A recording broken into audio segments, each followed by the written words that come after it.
Hallelujah, praise the Lord. సంఘమంతటికి నా హృదయపూర్వక వందనాలు చెల్లిస్తుంటున్నాను. ఈరోజు సిద్ధపాటు ఈ ప్రార్థన ఈ రాత్రికాల సమయంలో శనివారం.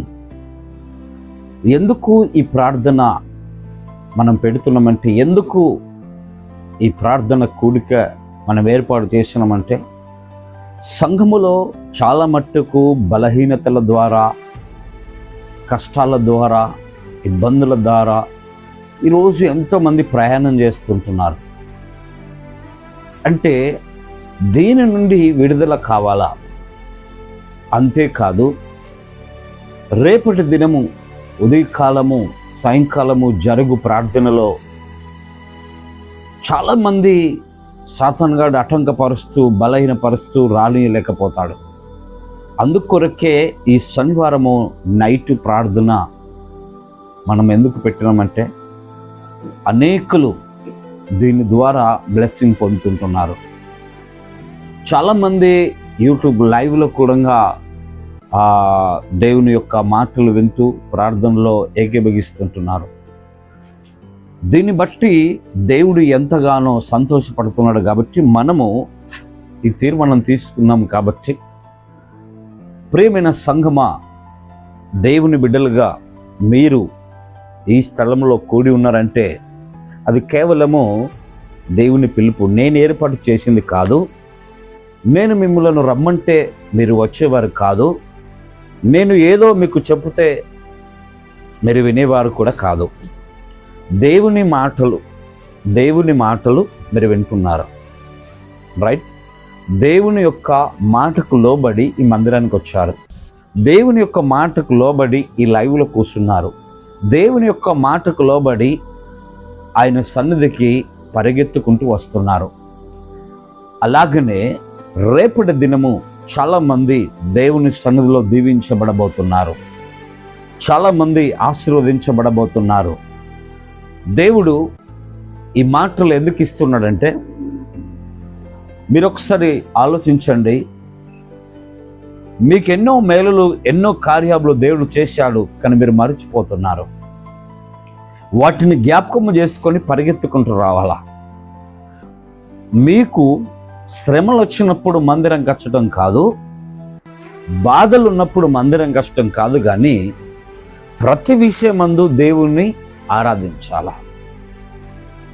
వివాహము చేస్తుంటున్నప్పుడు అబ్బాయికి అమ్మాయిని జతపరుస్తున్నప్పుడు పెద్దలు ఒక సామెత చెప్తూ ఉంటారు, లేమియందు కలమియందు కలిసి ఉండాలా.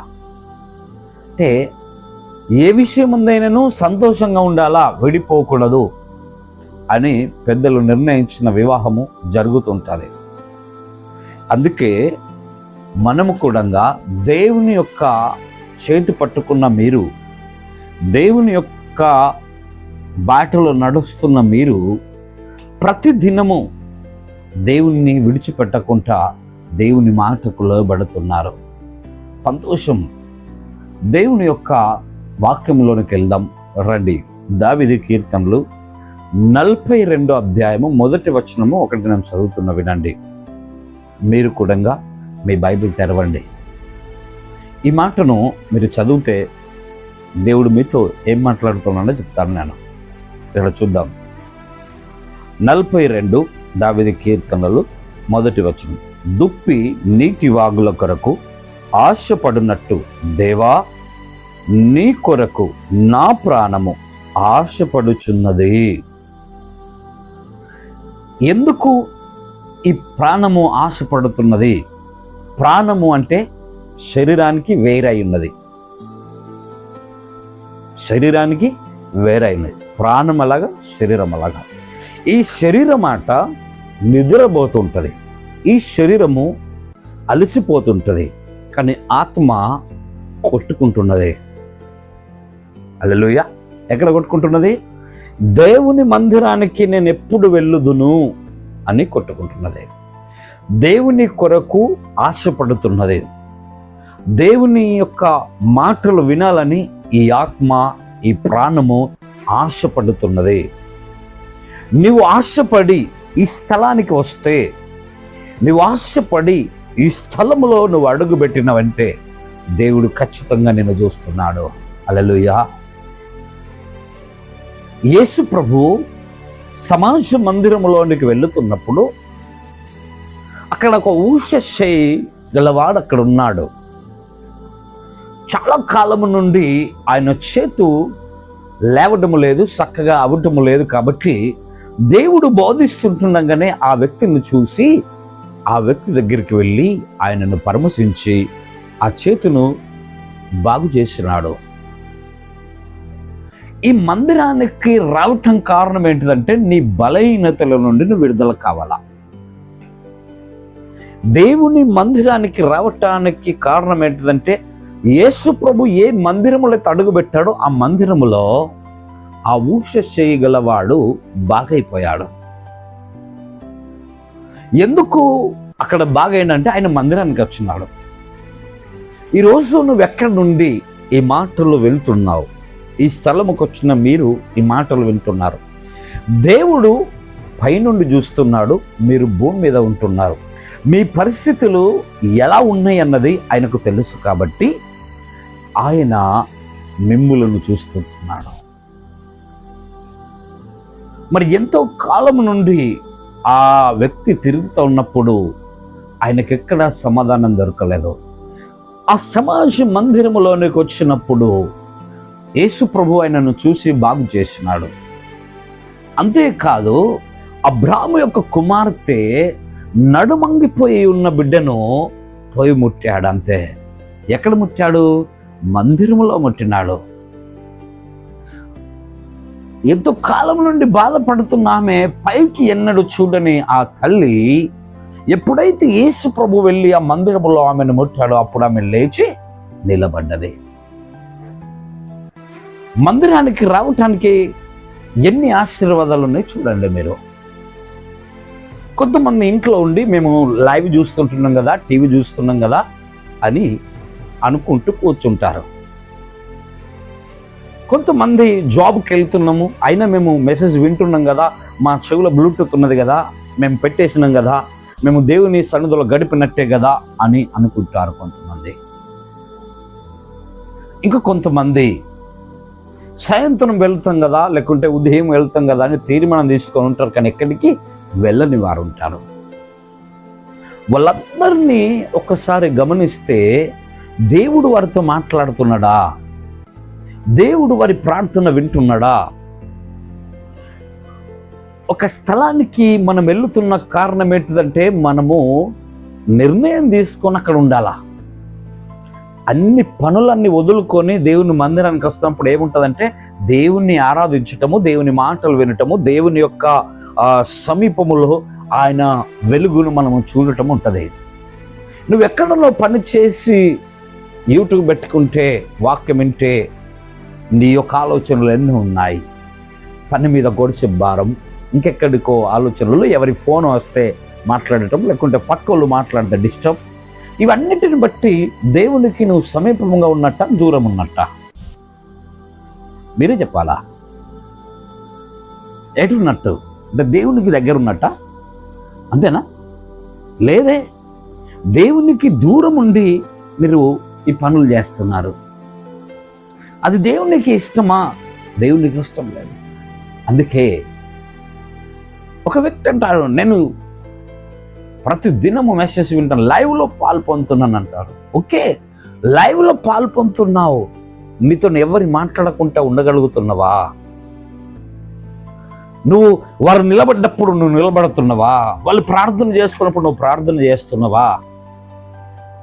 వాళ్ళు మోకరించమంటే నువ్వు మోకరిస్తున్నావా? నువ్వు క్రమాలను పాటిస్తున్నావా? యూట్యూబ్లో లైవ్లో నువ్వు పాటిస్తున్నావా? లేదు, చూస్తూ ఉన్నావు. వాళ్ళు ఎగురుతూ ఉంటే నువ్వు చూస్తున్నావు, వాళ్ళు పాటలు పాడితే నువ్వు చూస్తున్నావు. మరి నువ్వు తప్పట్లు కొట్టాలి కదా, నువ్వు ప్రార్థన చేయాలి కదా, నువ్వు నాట్యం చేస్తూ దేవుని ఆరాధించాలి కదా, సంతోషం కొరకు, ఆనందం కొద్దీ నువ్వు దేవుని మందిరంలో ఉన్నట్టు ఫీల్ అవుతున్నావా ఇంటి దగ్గర ఉండి? లేదే. అందుకే ఎప్పుడు దేవుని మందిరానికి వెళ్ళాలని నీ యొక్క ప్రాణము ఆశపడాలన్నమాట. మందిరములో ఏముంటుందంటే మనుషుల కంటే మెయిన్ అయినది గొప్పది దేవుని ఆత్మ ఉంటుంది. హల్లెలూయా. దేవుని ఆత్మ మందిరములో ఉంటుంది కాబట్టి మందిరములో ఆరాధన చేయడం బాగుంటుంది. అవునా కదా? ఇంటి దగ్గర ఉంటుందా? ఇంటి దగ్గర ఉండదండి. దేవుని మందిరములో ఆయన ఆత్మ తిరుగుతున్నది. అయితే ఇంకొక మాట మనం చదువుకుందాం. హెబ్రీయులకు రాసిన పత్రికలో 11వ అధ్యాయం 6వ వచనం ఏమంటుందో చూద్దాం. విశ్వాసము లేకుండా దేవునికి ఇష్టయుండుట అసాధ్యం. దేవుని యొద్దకు వచ్చువాడు ఆయన ఉన్నాడని తను వెదుకు వారికి ఫలము దయచేయువాడనియు నమ్మవలెను గదా అని అంటున్నాడు. నమ్ముతున్నారా? మీరు ఎలా వెతుకుతున్నారు ఆయనను? విశ్వాసము లేకుండా దేవుని యొద్దకు వస్తే ప్రతిఫలం పొందలేరు. ప్రతిఫలం అస్సలే పొందలేదు. దేవుడి మందిరంలో ఉన్నాడు. ఎక్కడున్నాడు? దేవుడి మందిరములో ఉన్నాడు. నేను ఆరాధించే మందిరములో ఉన్నాడు. ఆయన నన్ను చూస్తున్నాడు. ఆయన నా ప్రార్థన వింటున్నాడు. ఆయన నా ఆలోచనలకు ఆయనకు తెలుసు. నా కుటుంబ పరిస్థితులు ఆయన ఎరిగి ఉన్నాడు అని ఈ మందిరములోనికి నువ్వు రావాలా. విశ్వాసము లేకుండా వస్తే ఏదైనా నీకు సంభవించదు. అన్నీ అసాధ్యమేగా. నువ్వు ఫలించలేవు, నువ్వు జీవించలేవు. కానీ దేవుని యొద్దకు వచ్చువాడు ఆయన ఉన్నాడని రావాలన్నట. ఏమంటున్నాడు? విశ్వాసము లేకుండా దేవుని యొద్దకు రాకూడదే. విశ్వాసముతో దేవుని యొద్దకు రండి. విశ్వాసముతో దేవుని మందిరంలో గడపండి. విశ్వాసముతో దేవుణ్ణి ప్రేమించండి. హల్లెలూయా. ఇంకేమంటాడంటే 7వ వచనం చూస్తే, విశ్వాసమును బట్టి నోవాహు అది వరకు చూడని సంగతులను గురించి దేవుని చేత హెచ్చింపబడి భయభక్తులు గలవాడై తన ఇంటి వారిని రక్షించుకున్నాడు.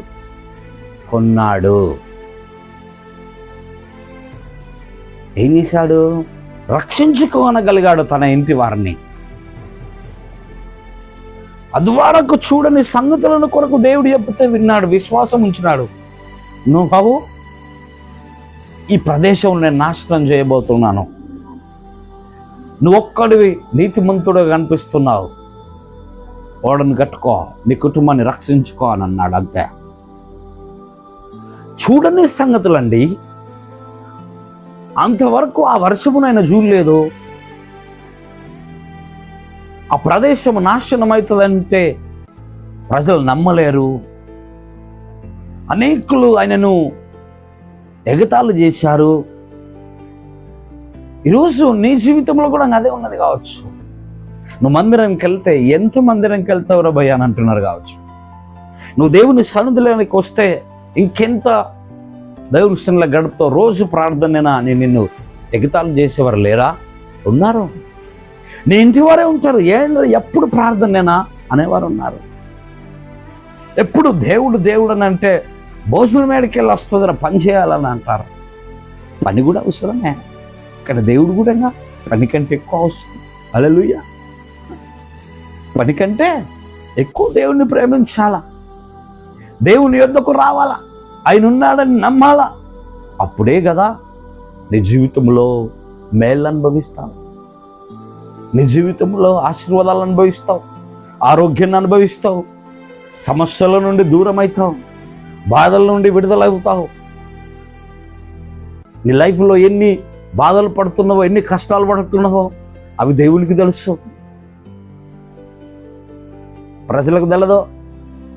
ప్రజలు నిన్ను పట్టించుకోలేరు, ప్రజలు నిన్ను వెంబడించలేరు, కానీ దేవుడు నిన్ను వెంబడిస్తున్నాడు. హల్లెలూయా. ఎప్పుడైతే దేవుని మందిరానికి వస్తున్నావో, దేవుడు ఉన్నాడని వస్తున్నావో, దేవుని యొద్దకు వచ్చి నిర్ణయించుకుంటున్నావేమో ఈ మందిరంలో దేవుడు ఉన్నాడు. హల్లెలూయా. ఈ మందిరంలో దేవుడు ఉన్నాడు, అంతే.